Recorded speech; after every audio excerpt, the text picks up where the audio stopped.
आज हम लोग सॉल्यूशन चैप्टर के 4th लेक्चर में प्रस्तुत हुए हैं। जैसा कि आपको पता है आज का जो लेक्चर है 3rd लेक्चर का ही शेष भाग है और इसको कम्प्लीटली जब तक हम लोग कंप्लीट नहीं करेंगे तब तक इसको छोड़ने वाले नहीं। जरूरत पड़ी तो आगे एक लेक्चर और इसमें बनेगा। और जब तक आप लोग पीछे वाला 3rd लेक्चर, 2nd लेक्चर और 1st लेक्चर नहीं देखोगे ये आपको ज़्यादा समझ में नहीं आने वाला है। तो चलिए आज के टॉपिक पर हम लोग चालू करते हैं। जैसा कि आपको पता है पिछली क्लास में हम लोग चौथा सांद्रता को व्यक्त करने का तरीका देखे थे। आज हम लोग 5वें तरीके की बात करेंगे। 5वां तरीका कौन है सांद्रता को व्यक्त करने का, उसको देख लीजिए। उसे कहा जाता है मोल अंश। मोल अंश या इसी को कहते हैं हम लोग मोल प्रभाज। मोल प्रभाज इसको इंग्लिश में कहा जाता है मोल फ्रैक्शन, मतलब मोल FRACTION फ्रैक्शन। क्लियर है? ध्यान रखिएगा ये मोल प्रभाज किसके लिए निकाल रहे हैं हम लोग? द्विअंगी विलयन के लिए निकाल रहे हैं। मतलब एक विलय होगा एक विलायक होगा। ये द्विअंगी विलयन पर ही हम लोग चल रहे हैं। इस चैप्टर में हम लोग को द्विअंगी विलयन ही पढ़ना है। गौर कीजिए इसका डिफिनेशन क्या होगा। तो विलयन में कितने अवयव होते हैं? विलयन में 2 अवयव होते हैं, विलेय और विलायक। उन्हीं के ऊपर हम लोग चर्चा करने वाले हैं। ध्यान दीजिए तो किसी विलयन में कितने अवयव हैं? 2 अवयव हैं, विलेय और विलायक। तो ध्यान दीजिएगा इसका डिफिनेशन किस तरह होगा। किसी विलयन में प्रत्येक अवयव के मोलों की संख्या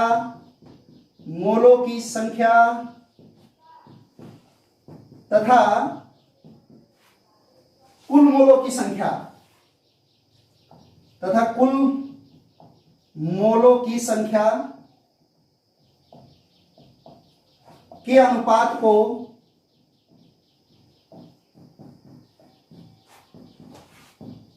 उस अवयव का मोल अंश कहते हैं।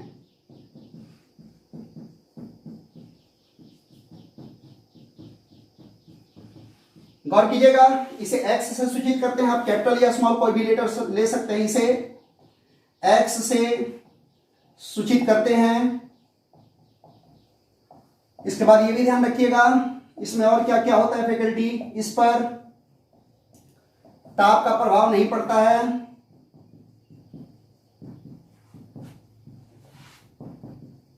किस पर? मोल अंश पर। और इसकी इकाई नहीं होती है। ठीक है ना, इसकी इकाई नहीं होती है। क्यों नहीं होती है? क्योंकि ये तो अनुपात है ना। चलिए अब आपको इसका डिफिनेशन पता चल गया। अब अगले भाग की ओर आप देखिए कि क्या होता है। आपको तो विलयन में कितने अवयव हैं? 2 हैं, विलेय और विलायक। तो आपको विलेय और विलायक के लिए मानना पड़ेगा। मान लीजिए माना कि विलेय के मोल बराबर, विलेय के मोल आप मानने जा रहे हैं तो गौर कीजिएगा विलेय का मोल कम होगा तो छोटा n तथा विलायक का मोल, विलायक की मात्रा अधिक होगी तो विलायक का मोल बराबर क्या हो जाएगा? बड़ा N। ठीक है, कैपिटल N। क्लियर? गौर कीजिएगा यहां ये भी मान सकते हैं आप कि जो विलेय है वो कैपिटल ए है। विलेय को आप कैपिटल ए मान लिए तो, और विलायक को क्या मान लीजिए आप? कैपिटल बी मान लीजिए। तो इससे आपको संकेत देने में जो सुविधा होगी। गौर कीजिएगा विलेय का मोल छोटा n, विलायक का बड़ा n। छोटा n क्यों? क्योंकि विलेय की मात्रा कम होती है। बड़ा n क्यों? क्योंकि विलायक की मात्रा अधिक होती है। क्लियर? गौर कीजिएगा देयरफॉर कुल मोल कितने हो जाएंगे? कुल मोल विलयन में टोटल मोल कितने होंगे? कुल मोल बराबर हो जाएगा छोटा n प्लस बड़ा n। अब देखिए मोल अंश आप किसका किसका निकाल सकते हैं? तो विलेय का, नहीं तो विलायक का। जिसका भी मोल अंश निकालना है, देखिएगा प्रत्येक अवयव का मोलों की संख्या, जिसका भी मोल अंश निकालना है उसका मोल ऊपर होगा और टोटल मोल की संख्या नीचे होगी। जैसे देयरफॉर विलेय का मोल अंश का अगर बात करें तो विलेय को अगर a माने हैं आप लोग तो इसका संकेत हो जाएगा x। a बराबर हो जाएगा विलेय का मोल, विलेय का करना है तो विलेय का मोल छोटा n बटा में टोटल n, मतलब टोटल मोल छोटा n प्लस बड़ा n, ये हो जाएगा। और विलायक के लिए चलिएगा तो विलायक के मोल का मतलब हो गया किसके लिए? b के लिए। यानी इसका संकेत हम लिख सकते हैं xb बराबर हो जाएगा बड़ा n बटा में छोटा n प्लस बड़ा n। क्लियर? यही बात आपको बताई गई कि किसी भी विलयन में प्रत्येक अवयव यानी वो विलेय हो या विलायक हो उसके मोलों की संख्या और कुल मोलों की संख्या के अनुपात को हम उस अवयव का, यानी विलेय है तो विलेय का और विलायक है तो विलायक का मोल अंश कहते हैं। क्लियर है? गौर कीजिएगा, इसमें आप देख रहे हैं ऊपर भी मोल नीचे भी मोल, तो मोल मोल है तो मोल मोल कैंसिल, मतलब इसकी कोई इकाई नहीं होगी। प्लस इसमें आयतन नहीं आया है, भी नहीं आया है। जब भी नहीं आया है तो इसके ऊपर ताप का भी प्रभाव नहीं पड़ेगा, जैसा कि यहां पर आपको बता दिया गया। अब आपको यह भी ध्यान रखना है कि किसी भी विलेय में विलेय और विलायक के मोल अंशों का योगफल हमेशा एक होता है, मतलब XA प्लस XB।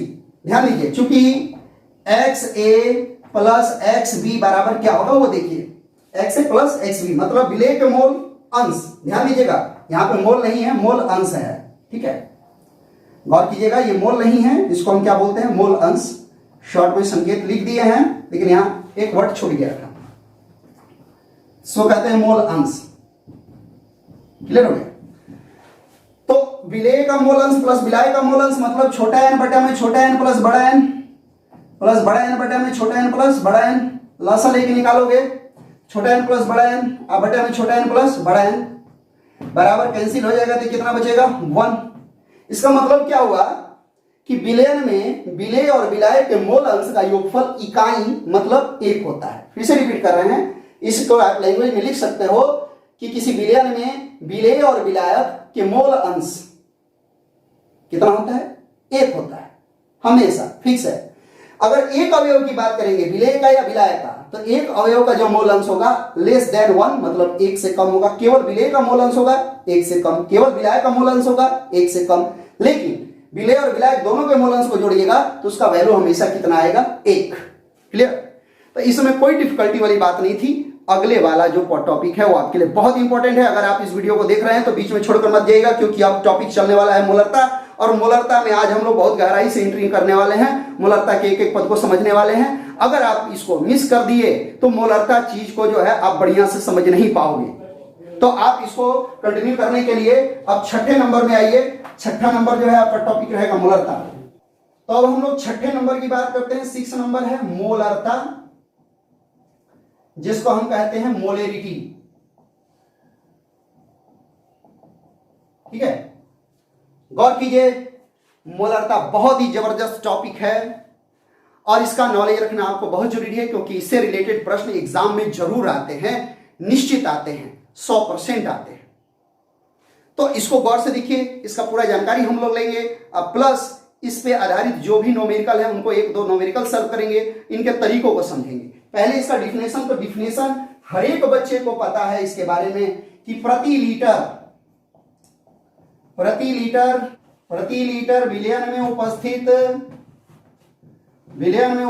विलेय, प्रति लीटर विलयन में उपस्थित विलेय के मोलों,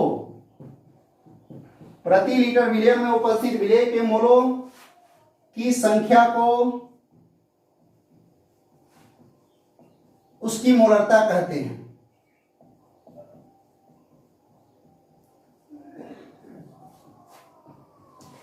ध्यान दीजिएगा, इसे कैपिटल एम से सूचित करते हैं, इसे कैपिटल एम से सूचित करते हैं।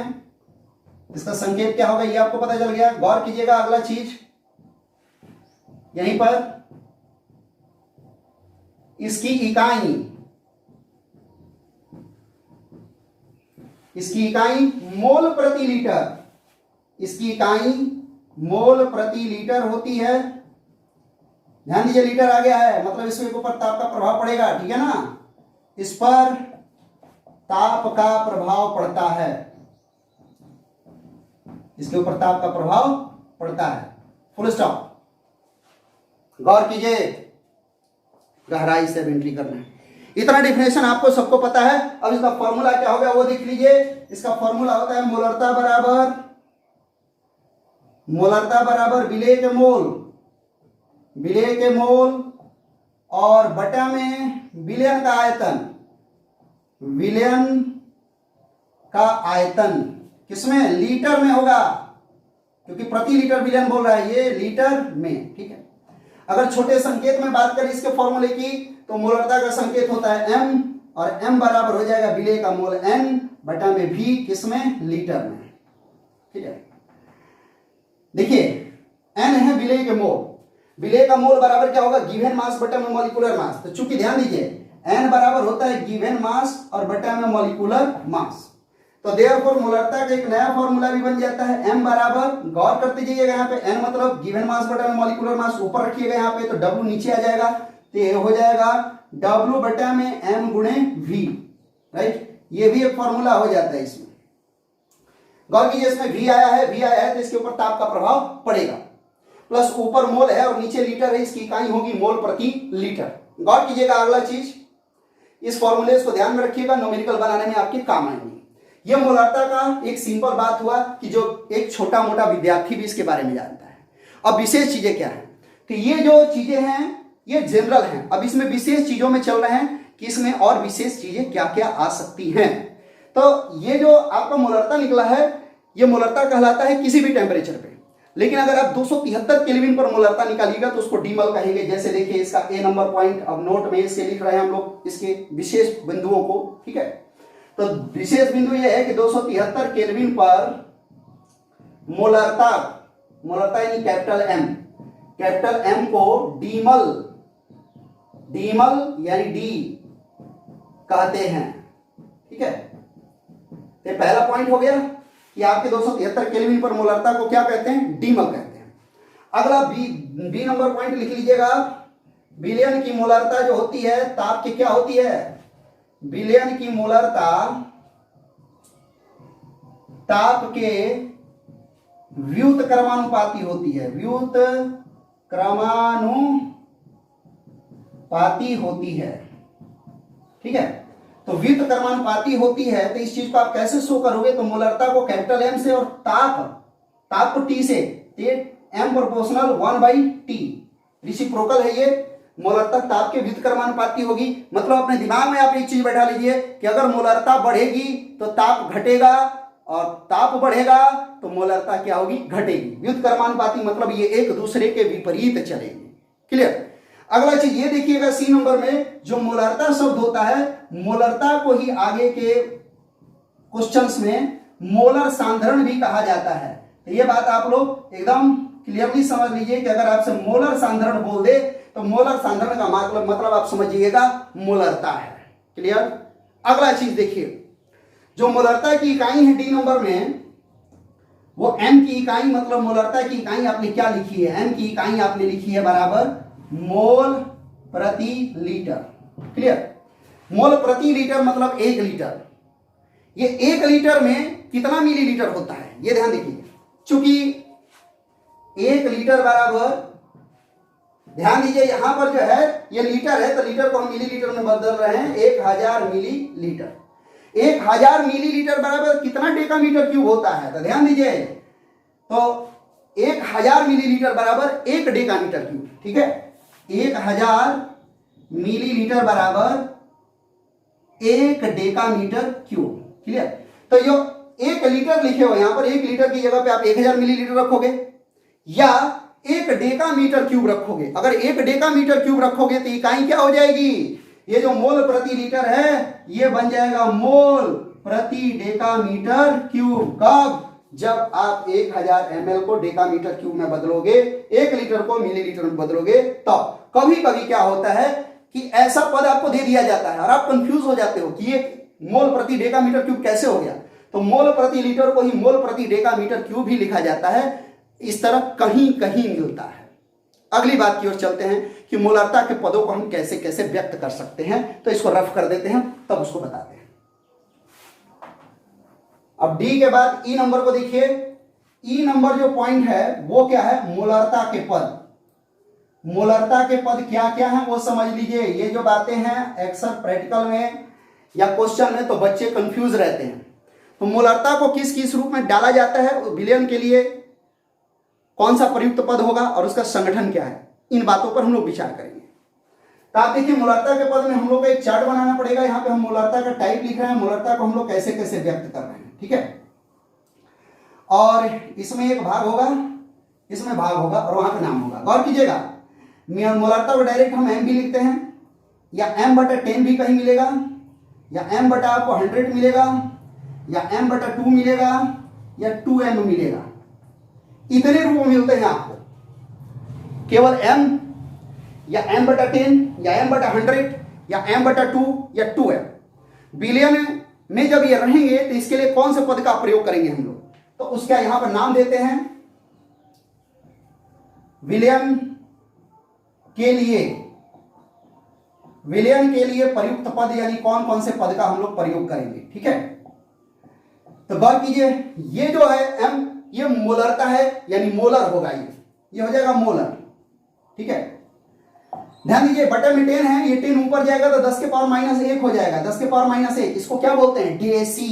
डेसी सेंटी, आप लोग याद क्यों होंगे? 10 के पावर -1 हो गया तो इसको डेसी मोलर बोलेंगे। m/10 को हम लोग बोलेंगे डेसी मोलर।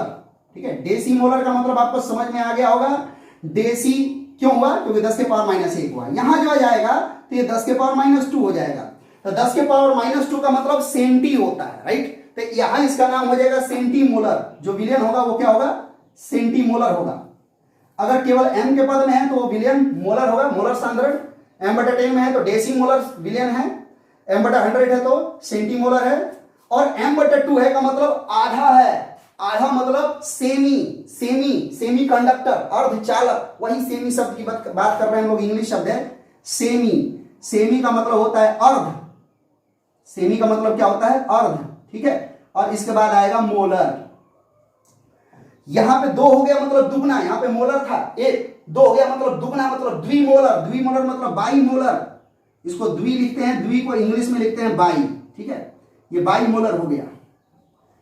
तो क्या क्या नाम दिए गए ये तो आपको पता चल गया। अगर m है तो मोलर बोलोगे, m/10 है तो डेसी मोलर। क्यों बोलोगे? क्योंकि 10 का पावर -1 है, 10 के पावर -1 को डेसी बोलते हैं। यहां 10 के पावर -2 सेंटी, m/2 मतलब आधा है तो सेमी मतलब अर्ध मोलर। सेमी को ही हिंदी में अर्ध बोलते हैं। 2m है मतलब दुगना है, मतलब द्विमोलर मतलब बाई मोलर। ठीक है, अब इसको हम लोग किस संगठन में व्यक्त करेंगे? इसका संगठन क्या होगा उसको देख लीजिए। संगठन, तो संगठन ध्यान दीजिए, यहां पर m यानी मोलर है, केवल मोलर है। केवल मोलर है का मतलब ये होगा 1 मोल प्रति लीटर। ठीक है, ध्यान दीजिए यहां पे m/10 है, m/10 मतलब 1/10 मतलब 0.1 मोल प्रति लीटर। ध्यान दीजिए 0.1 को अगर सिंपल करोगे तो 1/10 आएगा, तो 1/10 मोल प्रति लीटर भी लिख सकते हो, या 0.1। ये 100 है, 1/100, 1/100 का मतलब 0.01 मोल प्रति लीटर। कहां से पता चल रहा है? ध्यान दीजिए, ये 100 है तो 1/100 के टर्म में है, 1 में 100 से डिवाइड कर दिए, या यहाँ पे 0.01 की जगह पे 1/100 मोल प्रति लीटर भी लिख सकते हैं। गौर कीजिए, ये m/2 मतलब आधा है, मतलब ये हो जाएगा 0.5 मोल प्रति लीटर। ठीक है, यहां जो है दुगना है तो ये हो जाएगा 2 मोल प्रति लीटर। इसका यही संगठन है। 1 लीटर में कितना मोल है ये सब बता दिया गया, प्रति लीटर है सब में इतना मोल है जो शुरू में लिखा गया है। क्लियर? अब इस पे आधारित प्रश्न कैसे हल करें, तो कुछ प्रश्नों का टेलर हम लोग दे देते हैं। जैसे ध्यान दीजिए, आपसे एक प्रश्न बड़ा पॉपुलर है, क्वेश्चन नंबर 1 देखते हैं। क्वेश्चन नंबर 1 में आपसे बोला जा रहा है शुद्ध जल की मोलरता ज्ञात करें। शुद्ध जल की मोलरता को हमें ज्ञात करना है। ठीक है, क्वेश्चन मार्क से। तो शुद्ध जल की मोलरता ज्ञात करने से पहले ये ध्यान रखिए कि क्वेश्चन में आपको घनत्व तो दिया रहता है, अगर नहीं दे तो जल का घनत्व तो 1 ग्राम प्रति मोल माना जाता है। ठीक है, 1 ग्राम प्रति मोल या मीटर क्यूब मान लो, घनत्व बराबर द्रव्यमान बटा आयतन। ठीक है, तो इसके आधार पर आप इसको मान सकते हो 1 ग्राम प्रति मीटर क्यूब। क्लियर? तो जल का घनत्व एकदम फिक्स होता है।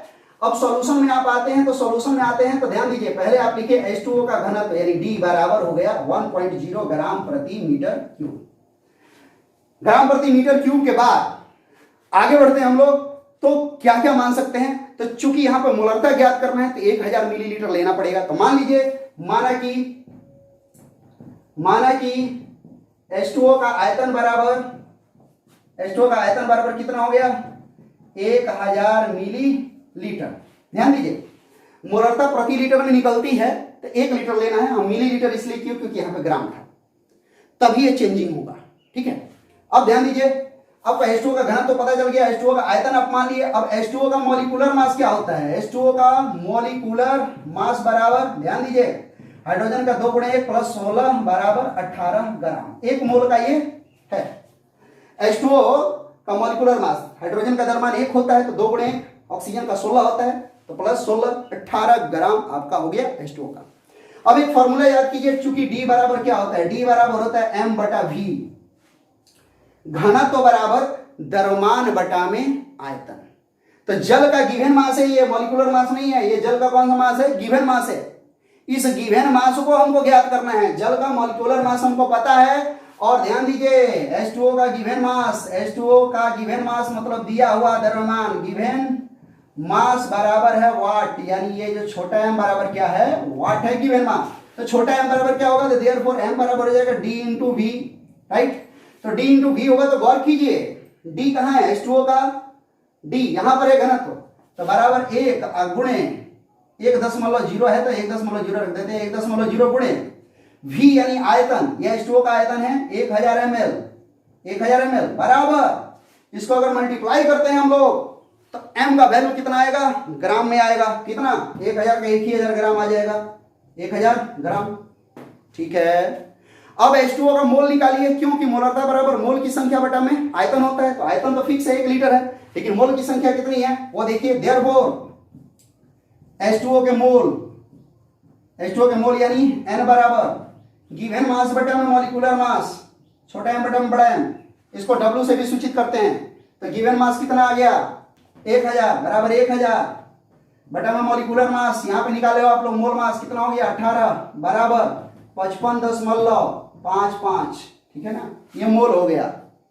अब आपको निकालना है शुद्ध जल की मोलरता, तो ध्यान दीजिए शुद्ध जल की मोलरता यानी कैपिटल M बराबर हो जाएगा n बटा v, और v किस में होगा, लीटर में, क्लियर।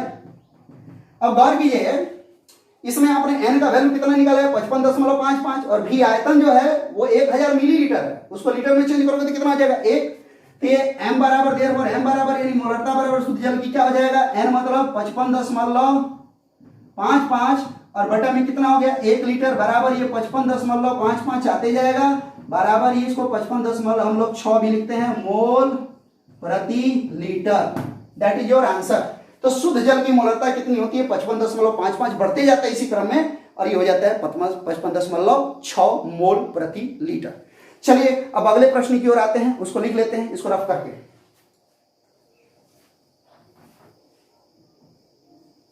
क्वेश्चन नंबर 2 में क्या बोला है, ध्यान दीजिए, 4 ग्राम NaOH 750 ml विलयन में घुला है,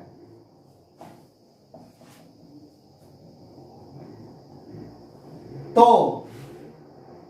मोलरता ज्ञात करें, विलयन की मोलरता ज्ञात करें, ठीक है, थोड़ा शॉर्ट में लिख दिए, ज्ञात करें, कीजिए ज्ञात, क्वेश्चन मार्क्स हो गया। सॉल्यूशन, पहले आपको m बराबर फॉर्मूला लिखे, m बराबर n बटा v क्या होता है लीटर में, तो सारे पदों को निकालिए पहले, n मतलब विलेय का मोल, विलेय कौन है NaOH है, तो NaOH के लिए आइए, NaOH के लिए आइए, गिवन मास कितना दिया गया है, गिवन मास को हम छोटा m से सूचित कर देते हैं W से, तो गिवन मास W बराबर दे दिया गया है 4 ग्राम, लेकिन मोलरिकुलर मास कितना होता है m बराबर, कैपिटल M यहाँ पे डाल सकते हो, ठीक है, और यहाँ पे छोटा m डाल सकते हो, कोई दिक्कत नहीं, आपके मानने के ऊपर W भी डाल सकते हो।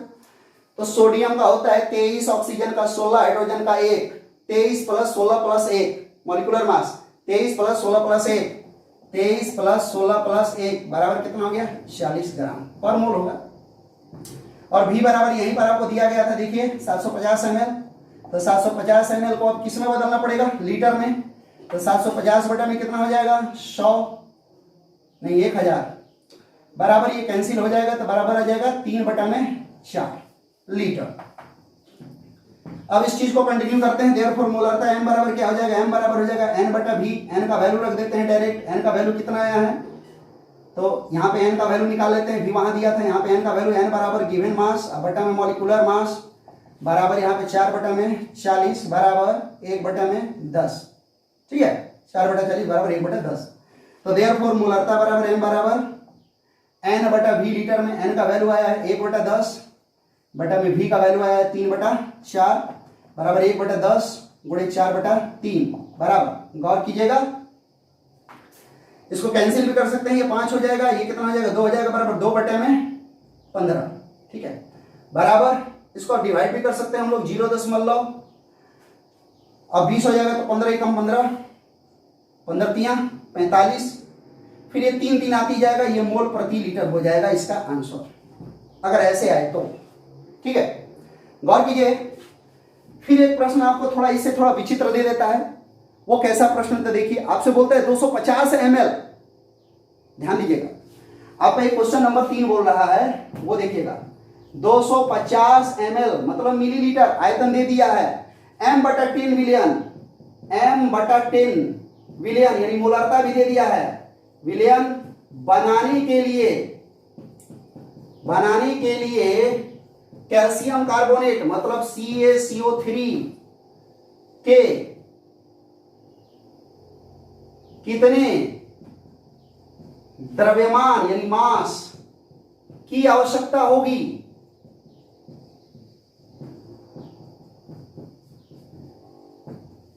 ठीक है, आप जो बोला 250 ml m/10 मिलियन बनाने के लिए कैल्शियम कार्बोनेट के कितने मास की आवश्यकता होगी, मतलब कितने द्रव्यमान की, मतलब गिवन मास पूछ रहा है। तो चलिए आगे देखिए, पहले आप ये प्रश्न से क्या क्या दिया गया है, तब चलते हैं आगे। प्रश्न से आपको क्या क्या दिया गया, प्रश्न से ध्यान दीजिए, V बराबर दिया गया 250 ml, लीटर में बदलिए, 250 बटा में कितना हो जाएगा 1000 बराबर 1/4 लीटर हो गया। ठीक है, दूसरा मोलरता m बराबर दे दिया गया 1/10, m/10 का मतलब 1/10, अभी जस्ट पीछे बताया था आपको। और CaCO3 का मॉलिक्यूलर मास कितना होगा वो देख लीजिए, CaCO3 के लिए ध्यान दीजिए, CaCO3 के लिए तो गौर कीजिएगा, मॉलिक्यूलर मास m बराबर बड़ा M बराबर कितना होगा, कैल्शियम 40, कार्बन 12, ऑक्सीजन 16 होता है तो 16 तियां 48, यहां से जोड़ लीजिए, कैल्शियम 40 प्लस कार्बन 12 प्लस 3 गुणे 16 बराबर 40 प्लस 12 प्लस 48 बराबर ये हो जाएगा 100 ग्राम पर मोल। ठीक है, और छोटा m बराबर क्या कर रहा है वाट, तो चूंकि ध्यान दीजिए यहां से फॉर्मूले में ये चूंकि m बराबर क्या होता है n/v लीटर, बदल दिए बराबर n बराबर गिवन मास बटा में मॉलिक्यूलर मास, तो गिवन मास को हम छोटा m माने हैं यहाँ पे, तो छोटा m बटा में बड़ा m बटा में v बराबर छोटा m बटा में बड़ा m गुणे v हो जाएगा ये। तो अब m निकालना है हमको, तो m बराबर क्या होगा, ध्यान दीजिए यहाँ ऑलरेडी मोलरता है, यहाँ पे थोड़ा सा चेंजिंग हम लोग कर देते हैं, इसको कैपिटल M की जगह पे स्मॉल m कर देते हैं और गिवन मास को हम W मान लेते हैं, क्यों, क्योंकि यहाँ बड़ा M आया, आप कंफ्यूज हो सकते हो। तो ये फॉर्मूला इस तरह हो जाएगा, गिवन मास और बटा में मॉलिक्यूलर मास। ठीक है, तो ये हो जाएगा गिवन मास W और बटा में m गुणे v। ध्यान दीजिए चूंकि m यहाँ पे आया होता, आप कंफ्यूज नहीं हो, इसलिए इसको मानने वाला क्रम बदल दिए, गिवन मास W मान लिए, मॉलिक्यूलर मास m छोटा है, तो देयरफॉर W यानी गिवन मास बराबर वाट है, तो गिवन मास बराबर क्या होगा, मोलरता गुणे मॉलिक्यूलर मास गुणे आयतन बराबर, मोलरता कितना है 1/10, तो 1/10 गुणे मॉलिक्यूलर मास कितना है 100 गुणे V, आयतन कितना है 1/4, ये 0 0 कैंसिल, 4 से डिवाइड कीजिए, 2.5 मोल प्रति लीटर। ठीक है, ये आपका आंसर हो गया। अब एक क्वेश्चन और इसमें बना देते हैं हम लोग, जो कि थोड़ा सा आपके लिए कॉम्पिटिटिव लेवल के लिए ज्यादा मजबूत है, उसको देखते हैं हम लोग। क्वेश्चन नंबर 4 क्या होगा। ठीक है, तो क्वेश्चन नंबर 4 एक और देख लीजिए, क्वेश्चन नंबर 4 क्या बोल रहा है। तो क्वेश्चन नंबर 4 जो है, दो प्रकार की, एक तनु करने से पहले सांद्रता और एक बाद वाली का बोलेगा। ठीक है ना, तो 10 mHCl का कितना आयतन 5 mHCl के 2 लीटर बनाने में प्रयुक्त होगा, ऐसा प्रश्न। ध्यान दीजिए, 10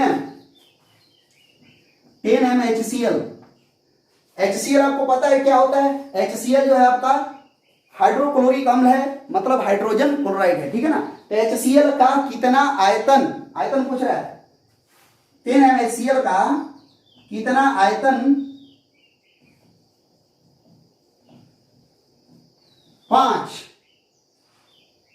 mHCl के 2 लीटर बनाने